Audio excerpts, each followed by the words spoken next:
নমস্কার বন্ধুরা, পরফিনার্স চ্যানেলে আপনাদের সকলকে অশেষ অশেষ স্বাগত। সকলকে অনেক অনেক ধন্যবাদ যে আপনারা আমার ভিডিওগুলোকে অনেক পছন্দ করছেন, অনেক অনেক কমেন্ট করছেন, আপনাদের অনেক সমস্যা আমাকে আমার সাথে শেয়ার করছেন এবং তাদেরকে আমি যতটা সম্ভব আপনাদের জন্য প্রতিকার বলে দিচ্ছি। আজকে আমি যেই বিষয় নিয়ে আলোচনা করব সেই বিষয়টি হলো বৃশ্চিক রাশির মে মাসের মাসিক রাশিফল সম্পর্কে। মে মাসের মাসিক রাশিফলে বৃশ্চিক রাশিতে জাতক জাতিকাদের জীবনে কতটা পরিবর্তন আসতে চলেছে, কতটা ভালো খারাপ বা কতটা সুবিধা অসুবিধা, সব কিছু নিয়েই আমি আলোচনা করব এবং সেই সাথে প্রতিবারের ন্যায় এইবারেও এই মাসের জন্য আপনাদের কিছু প্রতিকার বলে দেবো, যেই প্রতিকারটি আপনারা অবলম্বন করলে বা মেনে চললে আপনাদের জীবনের অনেক বাধা বিপত্তি আপনারা সেখান থেকে মুক্ত পাবেন, কেটে যাবে অনেক সমস্যা। তাই ভিডিওটি না টেনে অবশ্যই শেষ পর্যন্ত দেখবেন। তাহলে শুরু করছি, চলুন। বৃশ্চিক রাশির মে মাসের মাসিক রাশিফল সম্পর্কে সবার আগে আমি বৃশ্চিক রাশির মাসিক রাশিফল বলতে গেলে সবার আগে আমি যে বিষয় নিয়ে আলোচনা করব সেটা হলো কর্মজীবন নিয়ে। যেসব জাতক জাতিকারা সরকারি চাকরিতে নিয়োজিত আছেন তাদের জন্য এই মাসটা যথেষ্ট অনুকূল ফল দেবে, যথেষ্ট ভালো ফল দেবে আপনাদের জন্য। আপনারা আপনাদের কাজের প্রমোশনও পেতে পারেন, আয় উন্নতি আপনাদের বাড়বে, বৃদ্ধি পাবে, সেই সাথে অফিসের মধ্যেও আপনাদের একটা কিন্তু সুনাম বৃদ্ধি পাবে। ইতিমধ্যেই যারা আপনারা এই সরকারি চাকরির সাথে যুক্ত রয়েছেন, হয়তো তাদের প্রমোশনেরও কোনো কথা চলছে, তাই নিশ্চিত থাকুন আপনাদের প্রমোশনেরও একটা যোগ রয়েছে। এবারে বলছি যারা প্রাইভেট সেক্টরে জব করেন তাদের জন্য এই মাসটা যথেষ্ট অনুকূল। তবে হ্যাঁ, কর্মের ক্ষেত্রে একটু চাপ বাড়বে, কিন্তু চিন্তা করার কোনো কিছু নেই। সেই চাপটা আপনার কর্মের ওপরেই যা থাকবে, আপনারা সেখান থেকে যথেষ্ট ভালোভাবে নিজেদেরকে বের করে নিয়ে আসতে পারেন এবং কাজটাও আপনারা যথেষ্ট ভালোভাবে পার করে নেবেন। কাজের দিক থেকে কোনো রকম কোনো বাধা বিপত্তি আপনাদের আসবে না। আপনারা যথেষ্ট সুশৃঙ্খলভাবে, খুব সুন্দরভাবে, নিয়মমাফিক আপনারা কাজটা এগিয়ে নিয়ে যাবেন। যথেষ্ট অনুকূল পরিস্থিতি রয়েছে। এইবারে আমি বলছি, যারা অনেকের আছে আবার হয়তো বদলি হওয়ারও সম্ভাবনা আছে, তবে সেটা ভালো দিক, খারাপ দিকে নেবেন না আপনারা, নেগেটিভ চিন্তাভাবনা করবেন না। যদি কারোর এই মুহূর্তে চাকরিতে ট্রান্সফার হওয়ার কোনো রকম কোনো কথাবার্তা চলে থাকে বা চলছে অফিসের মধ্যে, বা আপনাদের সিনিয়ররা হয়তো বলতে পারে যে বা বলে দিয়েছে যে তোমাকে সামনের মাসে অন্য কোনো একটা অফিসে ট্রান্সফার করা হবে বা আপনাদের বাইরে কোথাও ট্রান্সফার করে দেওয়া হবে, সেখানে আপনারা কাজ করবেন, নিশ্চিন্তে থাকুন। আপনারা যান, সেখানটা আপনারা অ্যাকসেপ্ট করতে পারেন সেই অফারটা, তার কারণ এতে আপনাদের লাভ আছে, আপনাদের আয় উন্নতি বৃদ্ধি পাবে, টাকা পয়সা আপনারা যথেষ্ট ভালোভাবে ইনকাম করতে পারবেন। আসবো এবার ব্যবসায়ীদের দিক থেকে। যারা ব্যবসায়ী আছেন তাদের জন্য যথেষ্ট ভালো মাস এই মাসটা, যথেষ্ট আয় উন্নতি করবেন। মে মাসে আপনাদের যথেষ্ট ভালো লাভ আছে, যথেষ্ট ভালো টাকা পয়সা আপনারা ইনকাম করতে পারবেন, ব্যবসাতে আপনাদের যথেষ্ট ভালো গ্রোথ হবে, যথেষ্ট ভালোভাবেই আপনারা এগিয়ে যাবেন। যারা অংশীদারি ব্যবসার মধ্যে রয়েছেন, পার্টনারশিপের বিজনেসের মধ্যে রয়েছেন, পার্টনার রয়েছে, তাদের সাথে যথেষ্ট ভালোভাবে আপনারা একে অপরকে সাপোর্ট করবেন, আপনাদের ব্যবসা যথেষ্ট ভালোভাবে এগোবে। পার্টনারশিপের বিজনেসের মধ্যেও কিন্তু আপনাদের যথেষ্ট ভালো লাভ রয়েছে। এইবারে বলবো আমি আপনাদের শিক্ষাক্ষেত্র নিয়ে। যেসব ছাত্রছাত্রীরা সাধারণ শিক্ষার সাথে যুক্ত আছেন তাদের জন্য এই মাসটা বাধার সম্মুখীন হতে হবে। পড়াশোনায় আপনাদের একাগ্রতা আসবে না, মনোনিবেশ করতে পারবেন না, আপনাদের বাইরের চিন্তাটা বেশি আপনাদের মাথার মধ্যে থাকবে, সেই সাথে একটু মানসিক চাপও আপনাদের থাকবে। তবে সেই মানসিক চাপটা হয়তো শিক্ষার দিক থেকেই হতে পারে, বা পরিবারের মধ্যে কোনো রকম কোনো অশান্তি হচ্ছে, সেই কারণে হয়তো আপনাদের একটা মানসিক চাপ মাথার মধ্যে থাকবে। তো সেগুলোকে আপনাদেরকে সাইডে সরাতে হবে, নতুবা শিক্ষার ক্ষেত্রে আপনাদের যথেষ্ট বাধা বিপত্তি আসবে।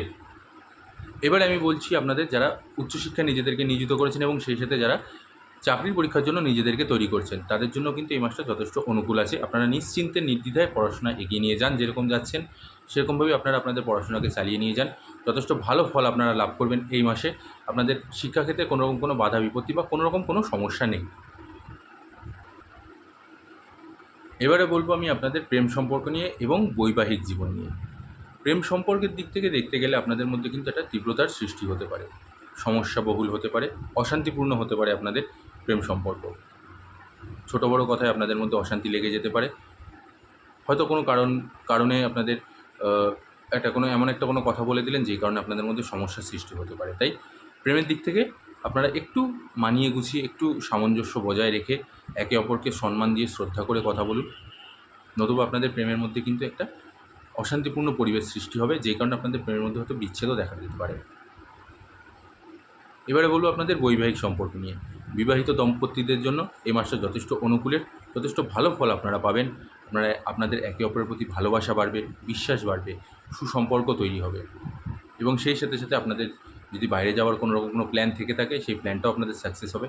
আপনারা যদি বাইরে কোথাও ঘুরতে যাওয়ার এই মুহূর্তে পরিকল্পনা করে থাকেন, সেই পরিকল্পনা আপনাদের বাস্তবায়িত হবে। আপনারা ঘুরতে যেতে পারেন। এতে করে আপনাদের মধ্যে সম্পর্ক আরও মজবুত হবে, আরও ভালো হবে। আপনারা আরও সুন্দর করে এগিয়ে যেতে পারবেন। আপনাদের বৈবাহিক জীবন আরও মধুর হবে, আরও শক্ত সবল হবে। একে অপরের প্রতি ভালোবাসা, এবং আপনারা দেখবেন যে আপনারা একে অপরের রোম্যান্টিকতার মধ্যে আপনারা ভাসছেন। সম্পর্ক অনেক সুন্দর হবে। এইবারে বলবো আমি আপনাদের পারিবারিক সম্পর্ক নিয়ে। দেখুন, পারিবারিক সম্পর্কের দিক থেকে দেখতে গেলে পরিবারের মধ্যে এই মাসে কিন্তু একটু অশান্তি লেগে থাকবে। বিশেষ করে আপনার মায়ের সাথে, স্ত্রীর সাথে সম্পর্ক বিশেষ একটা ভালো যাবে না। আর সেই সাথে আপনার সাথেও, আপনার যদি ছোটো কোনো ভাই বা বোন থেকে থাকে, তাদের সাথেও কিন্তু সম্পর্ক বিশেষ একটা ভালো যাবে না। আপনার মায়ের সাথে আপনার স্ত্রীর সাথে সম্পর্ক একটু অশান্তিপূর্ণ হতে পারে, কথা কাটাকাটি লেগে যেতে পারে। কোনো কারণে হয়তো আপনার মায়ের সাথে আপনার স্ত্রীর কোনো একটা কথা যেটা হয়তো তার ভালো লাগছে না, সেটাতে, এবং এর মধ্যে কি হবে, এর মধ্যে আপনাকে জড়িত হয়ে আপনার সাথে সম্পর্ক আবার খারাপ হয়ে যেতে পারে মায়ের সাথে। কারণ আপনি হয়তো আপনি বিচার করে উঠতে পারবেন না যে আপনি কোন দিকটায় যাবেন, আপনি কাকে সাপোর্টটা করবেন। যেই কারণে কী হবে, আপনাদের মধ্যে এই তিনজনের মধ্যে একটা সম্পর্ক খারাপ হয়ে যাবে। এবং সেই সাথে আপনার সাথেও কিন্তু আপনার ভাই, যদি ছোটো কোনো ভাই থেকে থাকে বা বোন থেকে থাকে, তার সাথেও সম্পর্ক বিশেষ একটা মধুর হবে না। অশান্তি লেগে থাকবে, কথা কাটাকাটি লাগবে। হয়তো আপনার ভাই বা বোন আপনার কথার অবাধ্য হচ্ছে, আপনি কোনো একটা কাজ বললেন বা কোনো একটা কথা বললেন যেটা তার মানা উচিত, কিন্তু সে সেই জিনিসটাকে পালন করছে না, সেই জিনিসটাকে মানছে না। তার পরিবর্তে আপনাকে কিছু একটা ছোটো বড়ো কথা শুনিয়ে দিল, সেই বিষয় নিয়ে আপনার উপরে তার সাথে আপনার সাথে অশান্তি লাগবে। আবার সেই সাথে এদিকে তো আপনার স্ত্রীর সাথে এবং মায়ের সাথেও আপনার সম্পর্ক খারাপ হচ্ছে, সেই দিক থেকেও আপনি আবার একটা অশান্তিপূর্ণ পরিবেশের মধ্যে পড়ে যাচ্ছেন, যেই কারণে আপনার চারিদিক থেকে একটা মানসিক চাপ আপনার মধ্যে চলবে। পরিবারের মধ্যে এই একটা অসুবিধা। এবারে বলবো আমি আপনাদের স্বাস্থ্য নিয়ে। স্বাস্থ্যের দিক থেকে দেখতে গেলে কিন্তু আপনার এবং আপনার স্ত্রীর উভয়ের কিন্তু স্বাস্থ্য এই মাসে বিশেষ একটা ভালো যাবে না।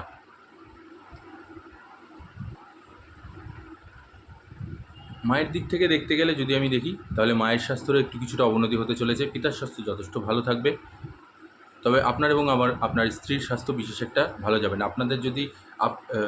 আপনার যদি কোনো রকম কোনো শারীরিক সমস্যা থেকে থাকে ইতিমধ্যে, তাহলে তার যত সম্ভব ডাক্তারের কাছ থেকে পরামর্শ নিয়ে তার চিকিৎসার ব্যবস্থা করান, নতুবা এটা আপনাকে বিছানায় ফেলে দেওয়ার সম্ভাবনা রয়েছে, এবং এর জন্য আপনাকে যথেষ্ট ভোগান্তিতে পড়তে হবে। যথেষ্ট খারাপ আপনাকে একটা পরিস্থিতির মুখে পড়তে হতে পারে। এতে করে আপনাকে অনেকটা অসুবিধায় ফেলে দেবে। তাই যদি পুরনো কোনো রকম কোনো শরীর স্বাস্থ্যের দিক থেকে দেখছেন যে খারাপ হয়ে রয়েছে, যেটা আগের রোগটা রয়েছে, সেটাকে আপনি এতদিন ধরে অবহেলা করে আসছেন, এই মুহূর্তে আমি বলবো অবহেলা না করে যথাযথ সম্ভব ডাক্তারকে দেখান। কারণ মঙ্গল এবং রাহুর অঙ্গারক দোষের জন্য কিন্তু আপনাকে যথেষ্ট খারাপ একটা পরিস্থিতির মধ্যে ফেলে দেবে এই মাসে। তাই এই দিকটা মাথায় রাখবেন। স্বাস্থ্যের দিক থেকে আপনাকে যথেষ্ট ভালোভাবে যত্ন নিতে হবে, সেটা যেভাবেই হোক না কেন। ওভারঅল আপনাদের এই মাসটা যথেষ্ট অনুকূল রয়েছে, তবে পরিবারকে আমি বলবো যে সময় দিন। কারণ পরিবার কিন্তু আপনাদের সময়টা চাইছেন, সেটা হয়তো ব্যক্ত করতে পারছে না বা কোনো বলতে পারছে না, কারণ আপনিও কাজের মধ্যে ব্যস্ত থাকছেন বা কোনো কিছু। তবে আমি বলবো পরিবারের মধ্যে সম্পর্ক বজায় রাখতে গেলে, পরিবারকে ভালোভাবে রাখতে গেলে তাদের সাথে সম্পর্ক বজায় রাখুন, ভালোভাবে তাদেরকে সময় দিন, তাদের সাথে আলাপ আলোচনা করুন। আয় উন্নতি আপনাদের যথেষ্ট ভালো থাকবে, ব্যয়ও বিশেষ একটা হবে না। এরকম একটা পরিস্থিতি আপনাদের মধ্যে চলবে, অনুকূলী পরিবেশ আপনাদের মধ্যে চলবে, বিশেষ একটা চিন্তার কোনো কারণ নেই। কারণ মে মাসটা আপনাদের যথেষ্ট ভালোভাবেই কাটবে। তবে আবারও বলছি, স্বাস্থ্যের দিকটা কিন্তু আপনাদেরকে, বৃশ্চিক রাশির জাতক জাতিকাদের স্বাস্থ্যের দিকটা কিন্তু ধ্যান দিতেই হবে। তা না হলে কিন্তু আপনাকে যথেষ্ট বাজেভাবে বিছানায় ফেলে দেবে, এতে আপনারা যথেষ্ট ক্ষতির সম্মুখীন হবে। এবারে আমি বলে দেবো আপনাদের একটি প্রতিকারের কথা, যে প্রতিকারটি করলে পরে আপনারা দেখবেন যে এই মাসে আপনাদের যে বাধা বিপত্তি রয়েছে বা যে সমস্যাগুলো চলছে, সেই সমস্যাগুলো আপনাদের ধীরে ধীরে জীবন থেকে কেটে যাবে। কী সেই প্রতিকার? খুবই সামান্য। শনিবারের দিন গরুরাজের মন্দিরে গিয়ে পুজো দিন, আর সেই সাথে গরিব দুস্থ মানুষদের, রাস্তায় ঘাটে যেসব গরিব মানুষদের আপনারা দেখছেন, তাদেরকে কিছু দান করুন। সেটা খাবার হতে পারে বা কিছু অর্থ প্রদান করুন। তো আমি বলবো খাবারটা প্রদান করুন গরিব মানুষদের, দেখবেন গ্রহরাজ আপনাদের যথেষ্ট ভালো ফল দেবে, এবং সেই সাথে রাহুরও একটা ভালো ফল আপনারা পাবেন। যদি এই প্রতিকারটা আপনারা একটু অবলম্বন করতে পারেন প্রত্যেক শনিবার করে, এছাড়াও রাস্তায় বেরিয়ে আপনারা গরিব দুঃখীদের খাবার দাবার প্রদান করুন, তাদেরকে দান ধ্যান করুন, যথেষ্ট ভালো সময় আপনাদের কাটবে, যথেষ্ট বাধা বিপত্তি আপনাদের জীবন থেকে দেখবেন কেটে যাবে। এই প্রতিকারগুলো করলে পরে আপনাদের এই গ্রহ যথেষ্ট ভালো ফল দেবে। তাই আবারও বলছি, শনিবারের দিন গ্রহরাজের মন্দিরে গিয়ে পুজো করুন, পুজো দিন তাকে। আর সেই সাথে রাহুকে ঠিক করার জন্য রাস্তায় কোনো গরিব দুস্থ কোনো অভাবী মানুষকে কিছু দান করুন। খাবার দিন বা কিছু কিনে দিলেন, বস্ত্র প্রদান করলেন, এরকম জিনিসগুলো আপনারা তাদেরকে প্রদান করুন। দেখবেন আপনাদের যথেষ্ট ভালো সময় আসবে এবং বাধা বিপত্তি অনেক কেটে যাবে, জীবনে অনেক ভালো ফল লাভ করবেন আপনারা। এই প্রতিকারগুলো পালন করুন, যথেষ্ট ভালো লাভ পাবেন। আশা করছি বন্ধুরা ভিডিওটি আপনাদের ভালো লেগেছে। ভিডিওটি ভালো লাগলে অবশ্যই একটি লাইক আর কমেন্ট করে জানাবেন, আর সেই সাথে প্রচুর প্রচুর শেয়ার করে দেবেন। আর যারা আমার চ্যানেলে নতুন আছেন তারা অবশ্যই আমার চ্যানেলটিকে সাবস্ক্রাইব করে নেবেন আর বেল আইকনটি প্রেস করে নেবেন, যাতে আগামী দিনে আপনারা আরও নতুন নতুন এরকম ভিডিও আপনারা পেয়ে যান। আজ এখানেই শেষ করছি। আপনাদের সকলের সুস্থতা আর মঙ্গলতা আমি ঈশ্বরের কাছে কামনা করছি। জয় বড়মা, নমস্কার।